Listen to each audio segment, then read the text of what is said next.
Oui,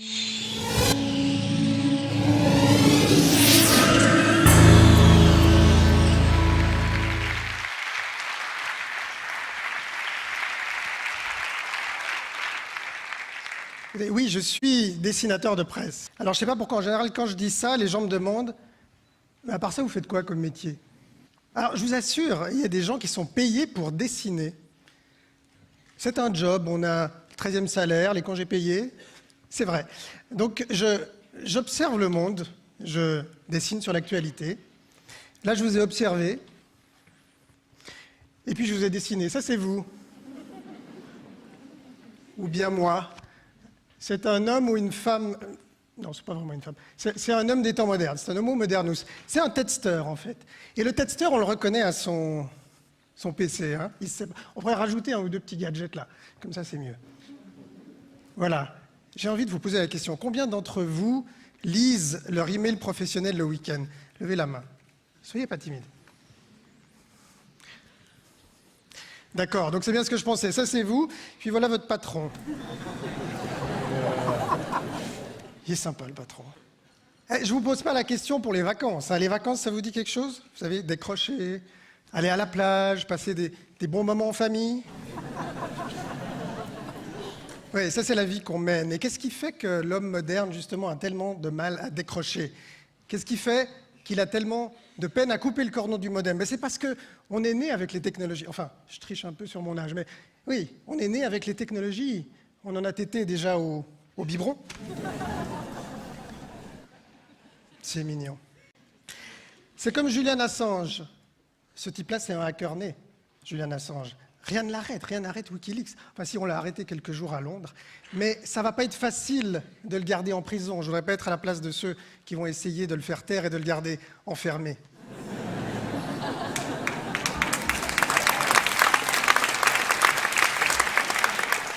Vous savez, les grands de ce monde, ce ne sont pas les gouvernants que je dessine à longueur d'année dans mes dessins politiques, ce sont eux, ce sont les gourous de la technologie, ce sont ces gens qui façonnent notre mode de vie, notre façon de consommer, qui façonnent nos désirs. Vous savez, dessinateur de presse, c'est un métier formidable. On est assis à sa table de travail, on observe le monde en pantoufles, et puis on décroche ses flèches.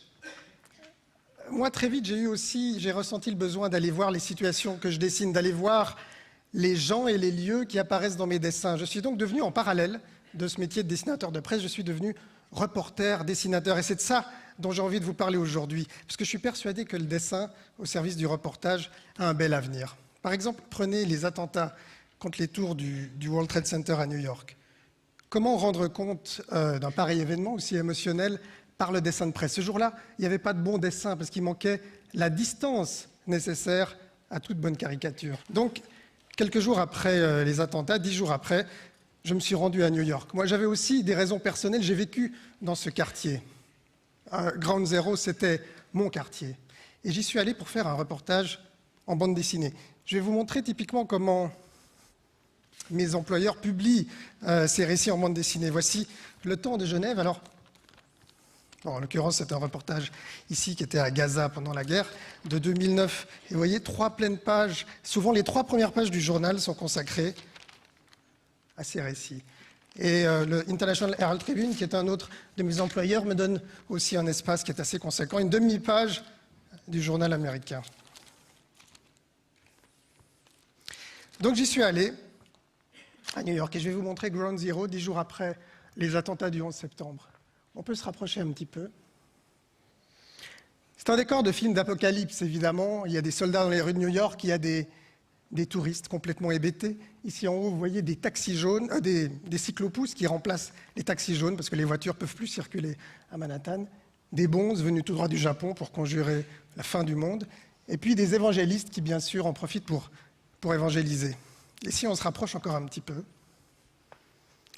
vous voyez, la beauté du reportage dessiné, c'est qu'il permet au lecteur de s'arrêter vraiment sur une image et lui permet de prendre son temps et de s'imprégner d'une image. Le dessin de presse est un langage très simple. Et je suis persuadé que dans le flot des informations, le flot des images qui nous parviennent chaque jour, je suis persuadé que la simplicité du dessin permet au lecteur de retrouver l'émotion. Et ça, c'est la première caractéristique du reportage BD. Maintenant, je vais vous emmener à Nairobi. Nairobi, la capitale du Kenya. C'est une des 3 villes les plus dangereuses d'Afrique, dit-on aujourd'hui. Alors j'y suis allé en janvier 2010. Et le récit que je voulais faire, c'est un récit universel. C'est l'histoire des gens qui vivent barricadés derrière leurs hauts murs, donc les favorisés, c'est-à-dire nous, et puis raconter l'histoire des gens de l'autre côté du mur. Alors pour ça, il suffit de suivre le gardien de nuit d'une belle demeure, la demeure où je dormais, et puis de le suivre quand il rentre chez lui le matin à l'aube, 1h30 de marche dans chaque sens, jusqu'à chez lui, son quartier, c'est-à-dire un bidonville. À Nairobi, 70% des habitants vivent dans des bidonvilles. Ils ne gagnent pas plus de 1 ou 2 dollars par jour. J'ai rencontré Rose, qui m'a fait visiter son quartier. Son quartier, c'est Kibera. Kibera est un des plus grands bidonvilles du monde aujourd'hui. Et puis j'ai rencontré Nancy, sa fille aînée. Alors, toujours très belle, tirée à 4 épingles. Elle me parlait de sa vie à Kibera, et puis elle m'a dit au détour d'une phrase, est-ce que vous avez entendu parler des toilettes volantes? Alors le principe est très simple, il n'y a pas de sanitaire à Kibera, donc les gens font leurs besoins dans un petit sac, ils ferment le sac, et puis... C'est ça les conditions de vie à Kibera, au cœur de la capitale du Kenya, Nairobi. Quand je fais ce genre de reportage, donc je travaille vraiment comme un journaliste traditionnel, c'est-à-dire je prends des rendez-vous, je fais des interviews, je fais des photos, tout ce que je dessine est vrai. Mais en même temps, j'essaye de trouver les anecdotes qui en disent beaucoup. Je ne cache pas mes émotions, je ne cache pas les choses qui me passent par la tête, je ne cache pas mes doutes, toutes ces choses qui sont interdites dans le journalisme classique, mais qui en disent énormément sur une situation dont on veut parler. Et ça, je crois que c'est la deuxième caractéristique du reportage dessiné. Et puis, il y a quelques années, j'ai été approché par le Comité international de la Croix-Rouge à Genève, et j'ai commencé à travailler avec eux. Ici, je vous emmène au sud Liban maintenant. Vous vous souvenez certainement, en 2006, il y a eu une guerre entre Israël et le Hezbollah au sud du Liban. Dans les tout derniers jours du conflit, des bombes à sous-munitions ont été larguées. Souvent, elles n'ont pas explosé. Donc, elles ont transformé cette région en un immense champ de mines.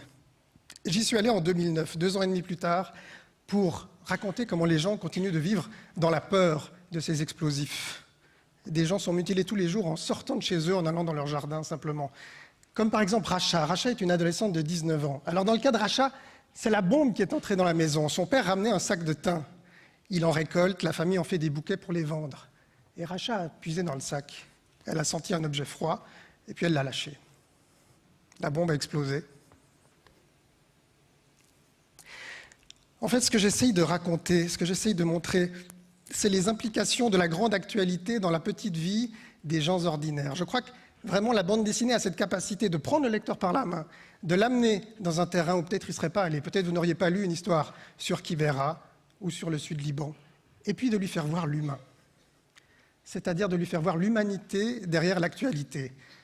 Et je suis persuadé que ça, c'est la troisième caractéristique du reportage BD, c'est qu'il permet d'intéresser les gens à des sujets qui ne les intéresseraient peut-être pas a priori.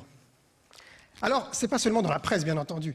Depuis une dizaine d'années, avec Le Temps et avec Yahoo, on déploie ces reportages au format web, sur Internet. C'est absolument magique de pouvoir les lire case par case, et puis de voir des liens et des petites animations. Et puis j'ai voulu aller plus loin.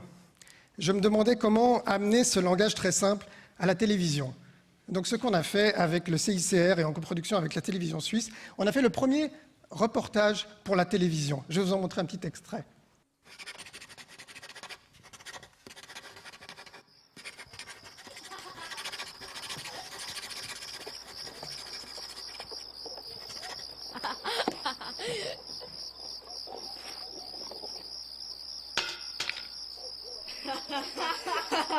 Ce jour-là, les enfants ont désobéi. Ashraf, 12 ans, et Khoder, 13 ans. Au lieu de rester sur la route, ils ont pris le sentier de la forêt. Les 2 frères cherchaient des pommes de pin quand leur brouette buta sur un caillou. Ashraf, le cadet, l'a ramassé.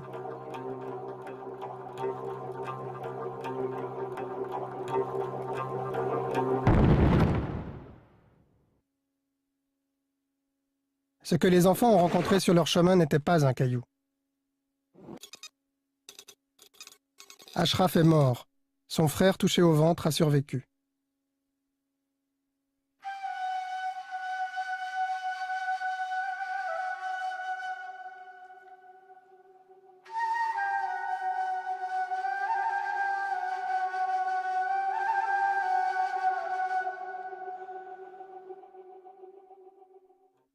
Aujourd'hui, au sud Liban, des dizaines de personnes attendent d'être opérées pour recevoir juste une jambe de bois, pas même une belle prothèse comme ici. Mais l'argent manque.